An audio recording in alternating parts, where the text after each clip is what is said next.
Fala, meu nono ano, tudo bem? Bom dia, como estão? Bem, eu fiquei de deixar um vídeo para vocês explicando como usar o Hangouts. O que aconteceu é o seguinte, o vídeo que eu tinha disponível, o YouTube acho que retirou. Eu acredito que devido a esse momento de pandemia, muita gente em casa, usando alguma coisa estava ilegal nesse vídeo que foi retirado. Depois eu ver mais com calma para a gente colocar um que a gente possa utilizar com mais exatidão. Mediante a isso, eu falei, poxa, eu não posso deixar ali sem aula, sem a parte explicada, que a minha ideia era fazer com um vídeo. O que aconteceu foi, eu peguei o livro de vocês e eu vou explicar para vocês algumas revoltas que está aqui no livro, para a gente matar esse 3, né? E na próxima aula eu vou botar 2 vídeos, da aula 4 e da aula 5. Fechado? Combinados? Então, hoje vai ser fechando esse módulo 3, que se estendeu um pouquinho devido ao módulo ser extenso. Na próxima aula, na outra semana, na outra quinta, vocês vão ver, por exemplo, o módulo 5, tá bom? Que aí fala da Primeira Guerra Mundial, e do 4, que é a Sociedade da Borracha, que é muito rápido também, tá bom? Só não falei nesse vídeo porque ia acabar destoando um pouquinho do que eu quero falar com vocês nesse momento. Queridos, 2 coisas que eu preciso que vocês entendam. A primeira, existiam revoltas sociais e revoltas messiânicas nesse período da República Oligárquica. Revolta social é aquela revolta que tem algum problema de nível social, ou seja, tipo a revolta da vacina, por exemplo, que foi um problema social e se estendeu para um problema contra o governo por causa daquilo. A gente vai ver aqui uma outra revolta social, que foi a revolta da Chibata, que a gente vai ver que foi um levante dos marinheiros, mas no finalzinho do vídeo, na reta final do vídeo. No primeiro momento, nós vamos ver 2 revoltas que são importantes, são 2 revoltas chamadas messiânicas. E por que elas são conhecidas como revoltas messiânicas? Por 2 motivos. O primeiro, porque tinha uma liderança muito ligada algum ato religioso, e segundo, porque o nome messiânico vem do Messias, aquele Salvador. Então, esses 2 líderes que nós vamos citar agora na apostila de vocês no livro, e eu vou citar, esses 2 camaradas, eles tinham uma liderança religiosa em cima daquela população. No primeiro momento, nós vamos ver Canudos, que foi na Bahia, em torno de 1870, e no segundo momento, Contestado, que foi entre Paraná e Santa Catarina, por isso que é o nome Contestado. No primeiro momento, e também tem o Cangaço. O Cangaço, aliás, eu vou deixar um vídeo contando um pouquinho de Lampião, de Padre Cícero, para vocês entenderem bastante também, já que tem na apostila o bando do Cangaço, que fazia um papel muito ligado aos coronéis da região, tá bom? Mas no primeiro momento nós vamos ver, primeiro, a Guerra de Canudos. Né? A Guerra de Canudos ela tem algumas situações. Por exemplo, a região de Canudos, o Arraial de Belo Monte, na verdade, foi um período que você tem no Nordeste brasileiro, onde o governo federal não conseguia conter. Não conseguia conter, por exemplo, a fome, não conseguia conter a falta de informação. Era uma situação miserável. Então não é difícil de você chegar dentro de um governo, por exemplo, dentro de um grupo de pessoas que está passando fome, tendo necessidade, e conseguir um apoio. Surge um camarada chamado Antônio Conselheiro. E aí ele traz para aquela galera ali um ideal de esperança, um ideal de esse cara vem salvar a gente. Agora a gente tem que levar em 2 considerações, né? Muito importante, que eu falei 1870, mas no início a gente já tinha alguns problemas em relação ao conceito de república, tá? Mas mais à frente depois. O que vai acontecer é o seguinte, no primeiro momento, Antônio Conselheiro ele traz para aquele grupo de pessoas ali uma nova interpretação da Bíblia, mexeu com religião, ele arrenda pessoas para dividir funções, e ele tinha as decisões até de militarizar aquelas pessoas contra o governo federal. Ou seja, as atitudes de Antônio Conselheiro eram atitudes muito ligadas ao que é uma monarquia. O cara tinha uma decisão política e religiosa, o cara tinha dentro de um arraial, que foi um grupo de pessoas, uma espécie de um mini bairro, digamos assim, que ele cuidou ali, com a divisão de tarefas. Ele tinha uma interpretação da Bíblia, praticamente, para aquela situação. E aquelas pessoas davam a ele uma ideia de salvador, aquele que veio para salvar. Por isso uma ideia de revolta messiânica, para você ter uma ideia em relação a isso. Então essa ideia de messianismo vem para botar Antônio Conselheiro como o maior líder naquele momento ali. As pessoas respeitavam Antônio Conselheiro, não respeitavam mais o governo federal, digamos assim, o início do governo republicano. E aí as atitudes dele lembravam uma monarquia, o que muito deixou com raiva o governo federal, porque pensava assim, olha, como é que a gente vai deixar no Nordeste crescer um cara que tem o poder quase de um rei? Saímos agora do império, de uma monarquia, vamos deixar crescer isso dentro? E o governo federal foi lá, né, o uso da força, claro, seu exército dizimou aquela população que estava tendo contra o governo federal, ou seja, a galera de Canudos ali, Arraial de Canudos, Arraial de Belo Monte, conhecido como Canudos. E aí olha que coisa interessante.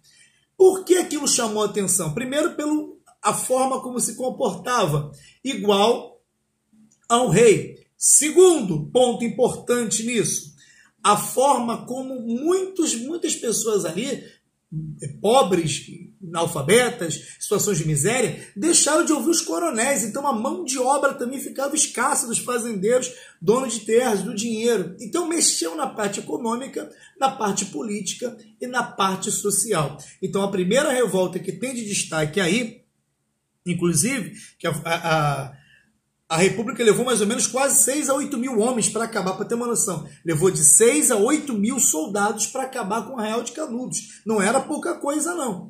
E Antônio Conselheiro tem um papel messiânico, porque naquele momento ele é dado como o rei, o líder religioso, aquele que vai levar a população contra os males da República, que na verdade a população pouco sabia do governo. A verdade é essa, a população não tinha acesso absolutamente a nada.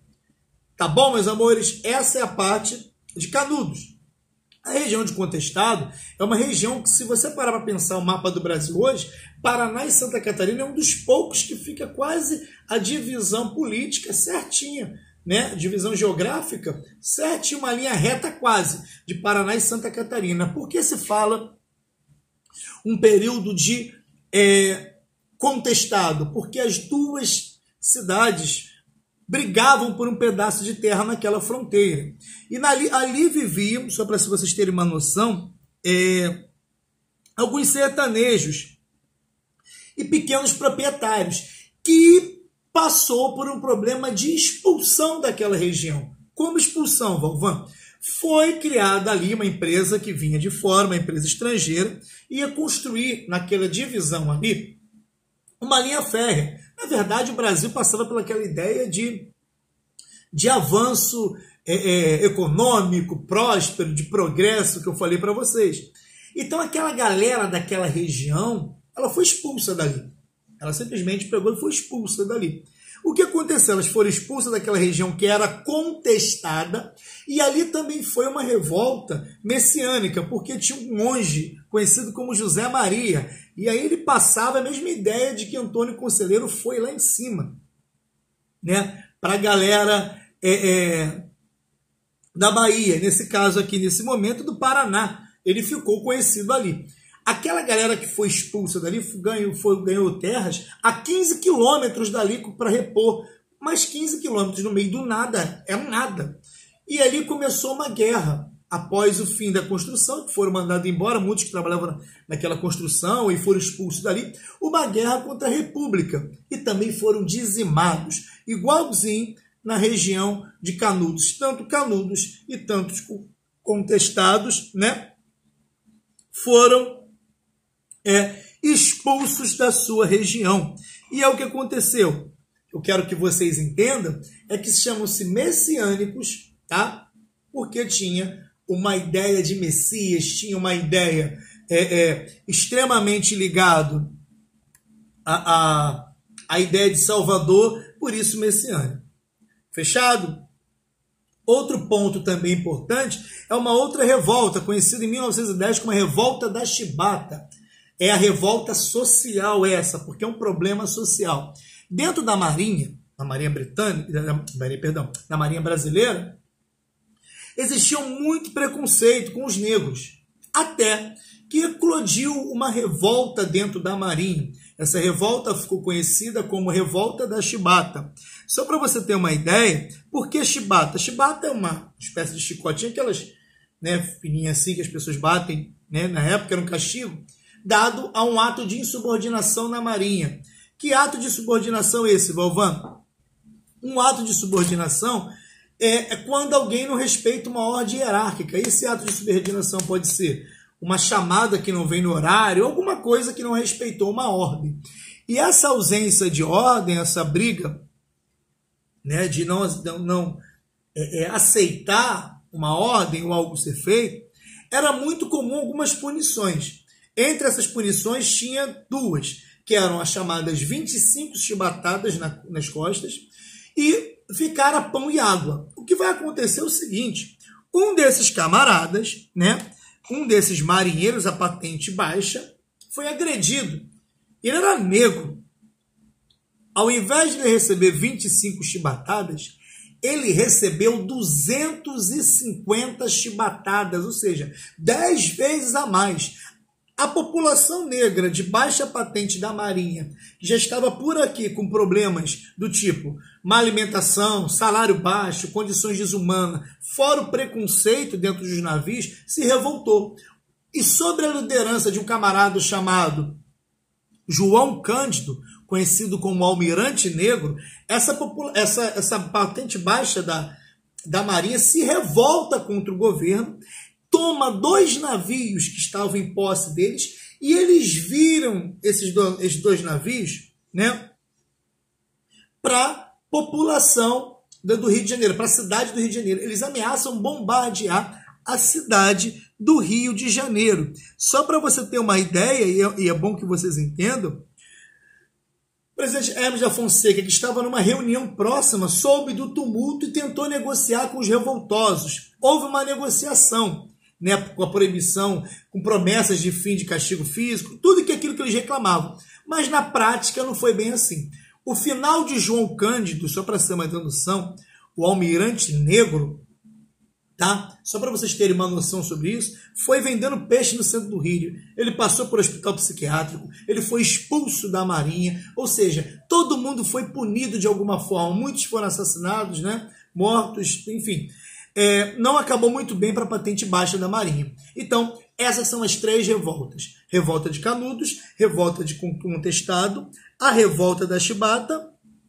O cangaço foi no interior do Nordeste, Lampião, Maria Bonita. Esse eu vou deixar um vídeo para vocês darem uma olhadinha sobre o cangaço, que fica melhor para vocês entenderem. Também não vai ter uma cobrança muito grande.